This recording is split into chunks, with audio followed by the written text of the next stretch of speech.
Hello friends, this episode is something special because usually we get to see holes, I show you how to climb on holes or volumes or whatsoever, but this time we visit someone, one of the wizards, the shapers, who design, produce and make holes for more than 20 years. So thank you to Climb Holes for sending me to Rotterdam, where I met up with Frank Bogerman from Access Climbing Holes, a company which exists for, I think he says it at some point in the video, 27 years.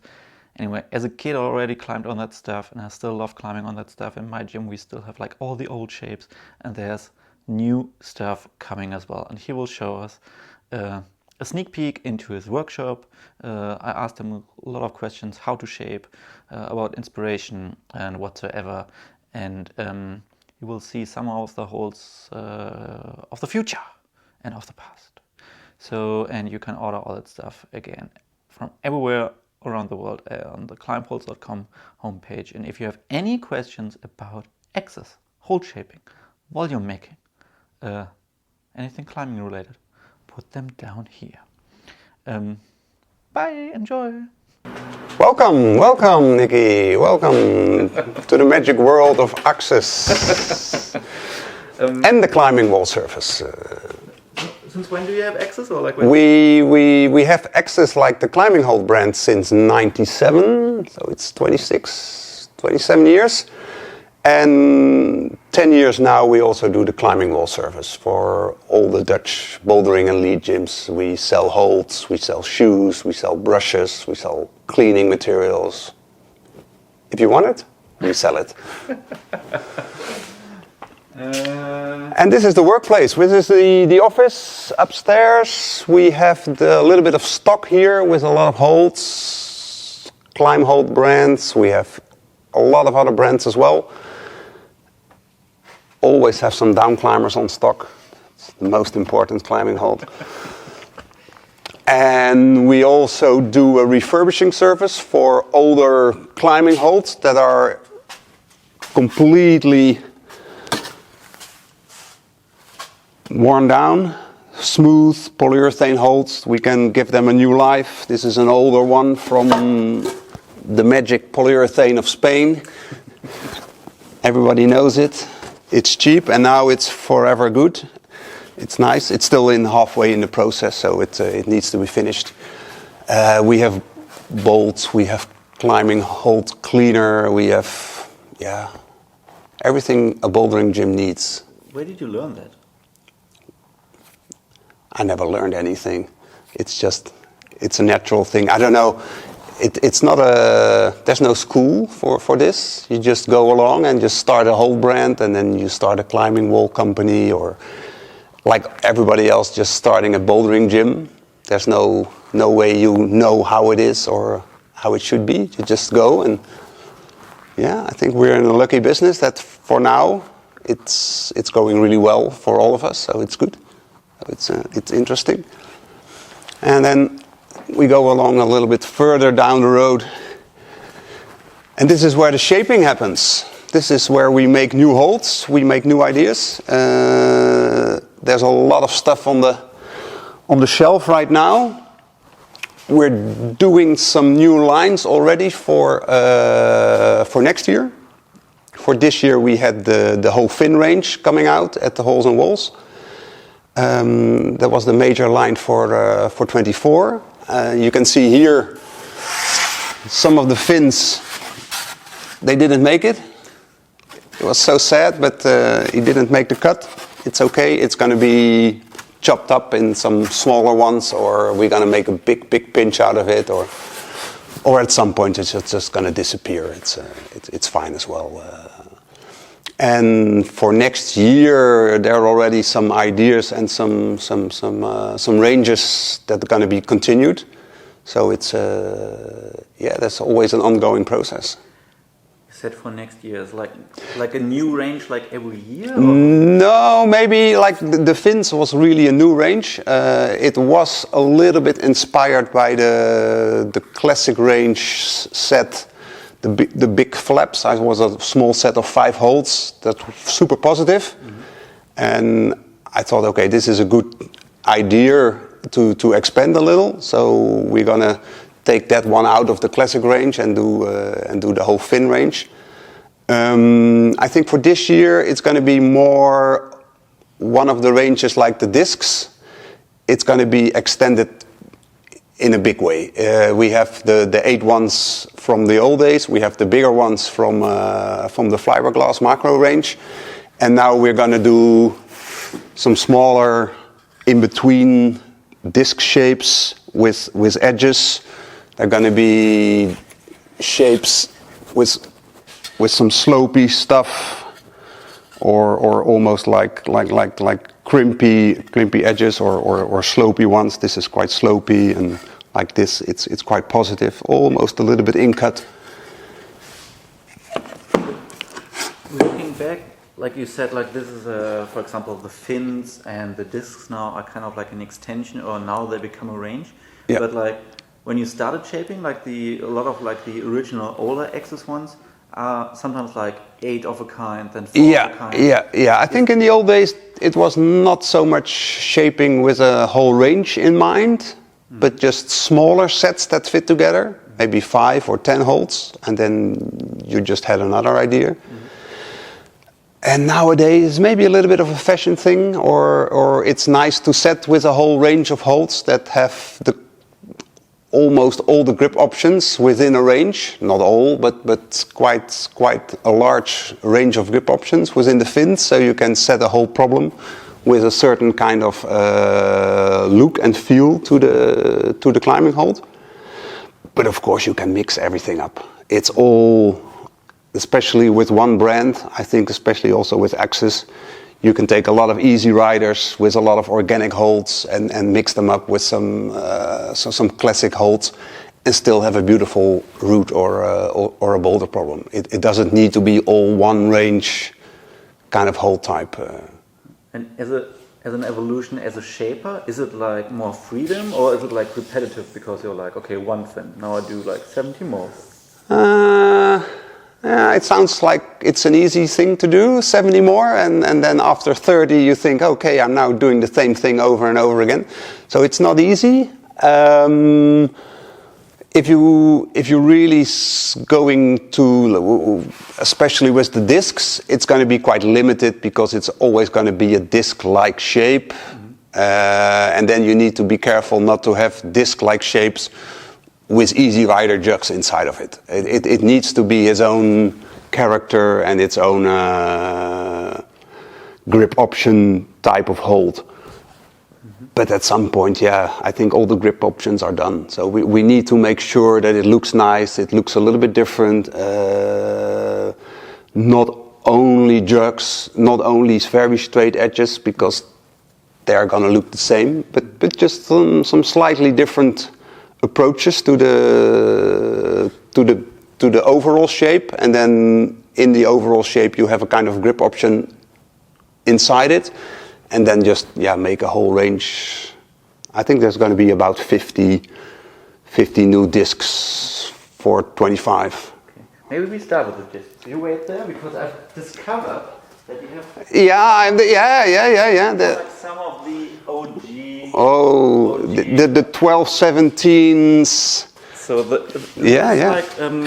so looking back, do you remember why you shaped them and how, and any intention behind the whole background? The intention behind it was to have a grip option that was not with your fingertips to the wall edge, so really on top. They needed to be very slopey. So, and this shape was, the original shape was thought of by the guys from Monk. Remco, he tried to shape some, and they looked a little bit like this, and then he asked me, can you make them so the grip option is really on top of the hold, very slopey. I think this is the most positive one from the old set. Yeah. And try to give them a little bit of an egg shape because it looks nice. So he was the inventor of the idea. He had the first idea, and then after that, it was in 2012. yeah, it's still a good one. It still climbs well. It's still nice. It's a classic. It's good. And then after a couple of years, in 2018, we did an extra set, and also the bigger ones, the big discs, and now it's time just to make the whole family up to maybe 50 or 60 holds, smaller ones, bigger ones. Maybe not bigger than the big disc. I think the big disc is already quite a large size hold for a regular gym. It's good for a competition set, but yeah, they don't fit in between really well. And this is a little bit of a easier style to work with. But no, it all started 11 years ago, and it's still there. And let's try. Okay, and then. And then after this, we are going to have a small line with some foothold discs. They're going to be really just the one screw only, so you can only screw them once, or I don't know what it's going to call, but or I'm screwed, I don't know. It's going to be one of those things, but it is also nice that you can attach them almost like this, not on maybe on these small holds, but you can put them on the side of another small screw hole already onto a big volume, and then that works really well.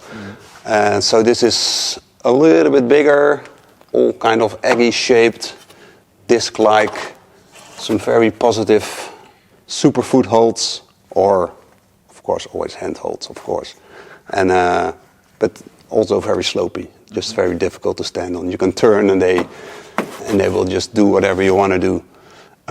This is going to be the next one after the footholds. It's going to be a very small, slopey edge. It's 2 screws, a little bit the size of the bigger egg, but then smaller, a disc-like shape, and they are going to be in all kinds of very small, slopey.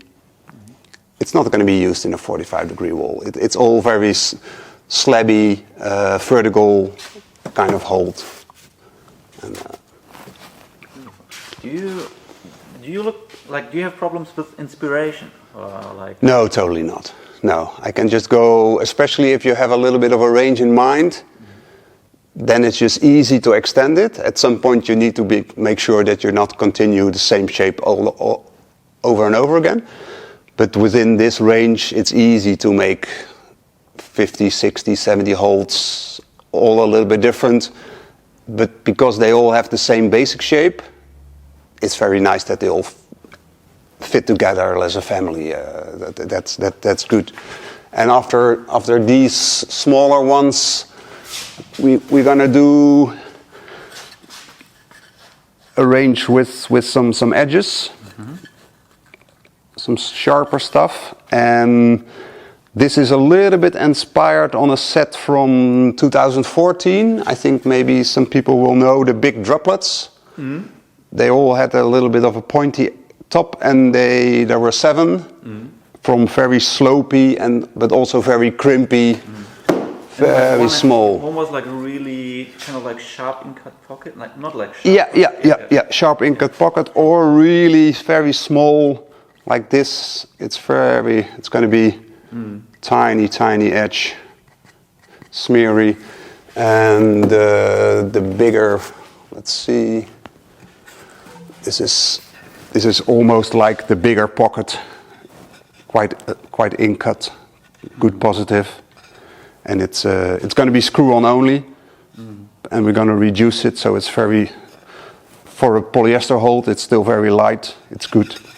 You so say this will be, but this is already. This is already done. It's This is already a finished product. So. How was this already done? Like. Yeah, it's done because I can do everything here myself. It's a little bit of an advantage of having a hold production company for a while. We started Access about 26 years ago. Also with molding and pouring ourselves here, so we can still make molds. And after the mold is made, we can also produce some holds just to test it. And then yeah, whenever we say, okay, this is good enough, we send it over to Slovenia to the big factory, and then it's production all the way. Does it happen that you mold something and then you're like, okay, now not foam anymore, but like an actual climbing hold? I don't like it anymore. Yeah. It happens. Yeah, it's okay. It's good if you have an idea, you want to test it. Maybe you have some doubts, and if it's not too big, if the mold is going to be crazy expensive, you need to think about it a little bit more. But if it's a very okay size hold, you just produce it, you mold it, and you test it, and sometimes you think, okay, yeah, this is maybe not the best one to go, and then then you leave it. But with foam it happens way more often that we shape, and the foam or the end result of the shaping, doesn't really go, and then it's just, I don't know. This were just done a few weeks ago. We'll see. Maybe they pop up somewhere. It's quite an okay grip option, but yeah. Until now, it doesn't really fit in any range, or it's. So if you say next year or this year we are doing the discs. Yeah. We have a lot of stuff here, so a lot of stuff just is on the shelves for some time, and then I think I'm working another month or two on finishing the disc range, and then everything goes to Slovenia. So maybe this range can be also introduced in summer already, if everything is done.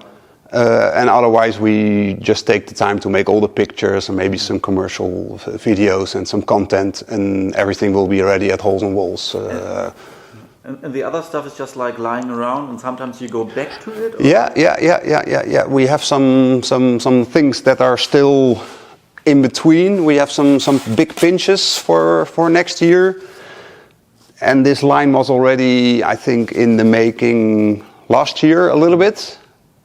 Yeah, the Finns came along, and I was a little bit more interested in them. But this is still it's also a continuation of the classic pinches. There were 4 of them in the old days, and but this could be it could be a good set for next year as well. Maybe 5 blisters, 5 sets or 7 sets.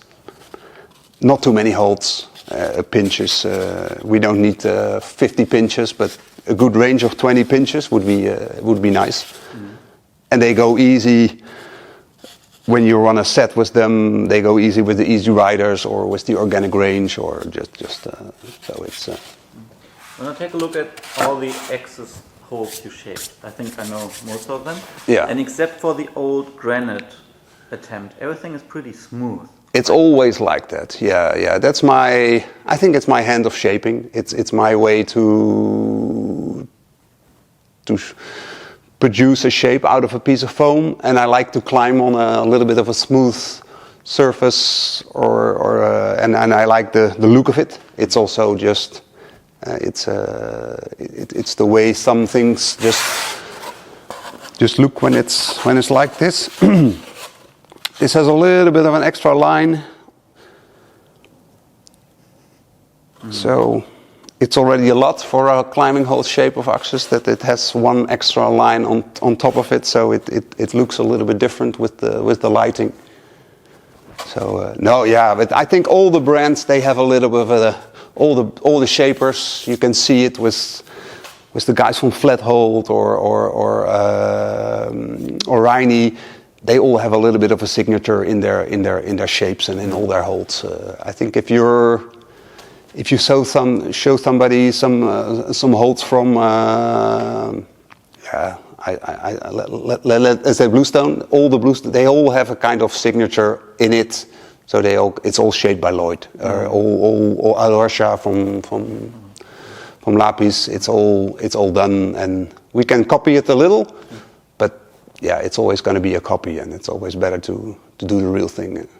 From a setter's perspective, like sometimes we try to push ourselves, something what we are not good at. Yeah. Like, do you do this as well as a shaper? Yeah, I do shape something just because I have time, or I just try to shape something different. Yeah, it doesn't end well sometimes, so but it's fine. It's fine, and sometimes it's really nice to do something different. But it also needs to fit in the whole Axis brand lineup for all the holds. So if it's going to be way out, yeah, then maybe it's better for another brand to take it on. And yeah, maybe within the Climehold family, it's possible that an idea that I have maybe fits better in a Bluestone range or in a Captain Crux range. So it's all good. Maybe just a few more questions about the shaping itself. Like when you, like only if you want to talk about of course. it, because I think for a lot of people shaping something out of foam is like really difficult to understand. Like where do you start? Like you start with a lot of times you start with some leftovers or with bigger blocks. It just arrives with big blocks of foam, and then at some point you just have a little bit of this.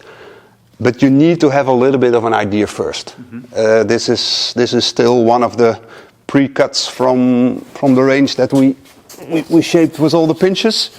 So this is like this size, and then after a few minutes, or I don't know, sometimes it's an hour, but sometimes it's a few minutes. This is just inside here. It only needs to come out. And so it's a little bit like modeling, or it's totally opposite with clay. With clay you can add stuff, and now you can take off. You only reduce it, or it's like how you call it with stone.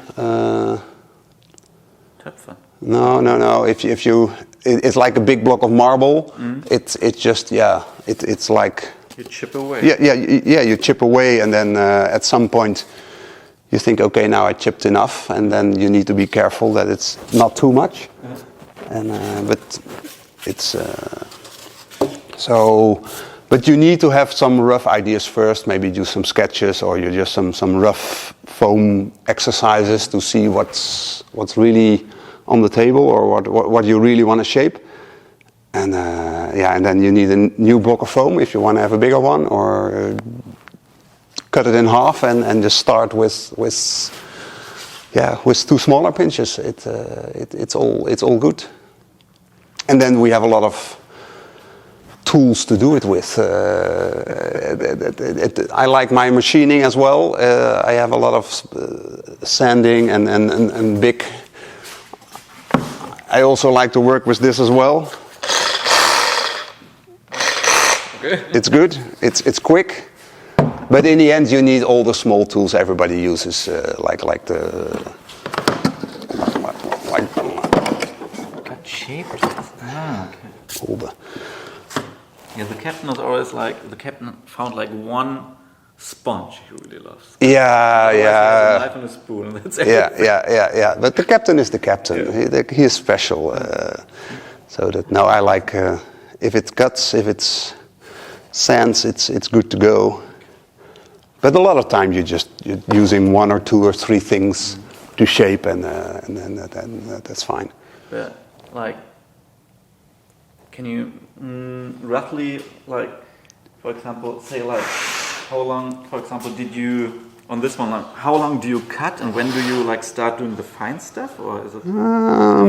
I think it's about 20% of the time you do the big cutting and making sure that the basic shape is there, and then it's quite a long time to really get it finished without any small dents or lines, or it is foam, so it damages really easy. If you drop it, it breaks a little, or if you just just do this, or then it just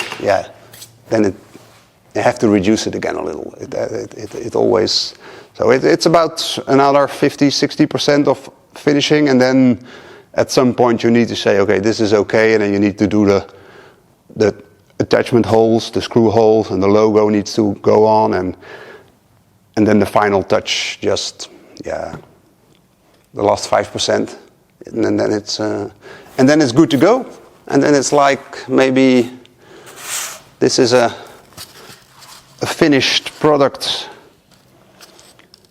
It's going to be one of the new lines. It's going to be the edgers. They're going to be really nice to. I almost do a Reini here. It's good. So it's going to be really nice to screw them to the lines of the volumes or the climbing wall, and you can just take them on the other side. And So you don't have any inspiration problems? What did you learn? No, I have more time problems than inspiration problems. It always takes more time to produce everything that I have in my head, but it's also enough. You don't need 5,000 holds every year. It's way too much. If there's do you think there's something you learn with all the year-long shaping, like something? Really learn? I think you get more because of the shape. You do so much shaping, it gets easier. It's a craft. You get easier with all the tools. To produce the same hold maybe now takes half the time as it did maybe 10 years ago. So you get more. It's get easy, but really learning. Maybe you learn already a little bit in your head what's nice and not nice. So sometimes I have some ideas. And then already before I shape, I know, okay, maybe still for a climbing hold, these lines or this grip option, maybe not. And then I just put it aside, or I make a little mark that I thought about it once. And okay, try not to think about it again, or just. And maybe it pops up at some point, and I think, oh, maybe let's try and see what's possible. Yeah, you never know. And why do you still do it? I really like making stuff. I like climbing. I already climbed for 40 years. I like climbing. I like making stuff. I don't know. It's that there's not really anything deeper inside me that wants to do this, but I always made stuff and still do, and that's also still why I make the molds or some of the molds if I have time. Yeah, it's nice to make a full product, to have a little bit of foam, and then after a couple of weeks you can just climb on the products you made. So that's super fun. Yeah. What are you like when you started it? You probably didn't have this in mind. No, not at all. No. There's never been really a vision or anything. No, not at all. I'm a really practical guy. I was climbing in my late teens and my early 20s, and then the climbing wall business just started a little bit here, and then we just started to make some holds. It was okay, and we sold some, and then suddenly you have a climbing hold business. There's anything what's your proudest? Do you have any proudest achievement or proudest moment? I think it's still to come. Yeah. I don't know. I thought maybe when Access was 25 years, I thought, this is nice. Already 25 years of climbing holds, being in the business. Yeah, still there, and for another 25, easy, I think. Yeah. Nice. Yeah. Oh, that's beautiful. Thank you for giving us a look. Yeah. A little tour. Yeah. All good. Say goodbye. Ciao, ciao.